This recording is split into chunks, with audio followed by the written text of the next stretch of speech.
कहला कि बता देबा तो तोके एक्सेप्ट कइले। अच्छा मतलब तू प्रपोज के कैल है ना? अरे भौजी तब मन फसल है हो। अच्छा तो भौजी याद आ गई है ना? अच्छा पूछ। हरे कहवन खेला तेला लगा के कवन टान उठा के हमारी भौजी कहवन खेलवा होला बैठा के हमारी भौजी।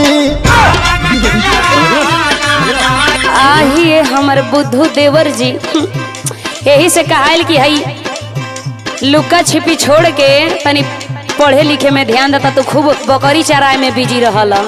और हमके बकरी चरावे में या गावे में बड़ी मजा आवा ना भौजी। ये हमारे पढ़ाई लिखाई पर ध्यान जल्दी बता दो। बताओ तनी सुनो। कुश्ती खेला तेला लगा के लंगड़ी टांग उठा के हमारे देवरू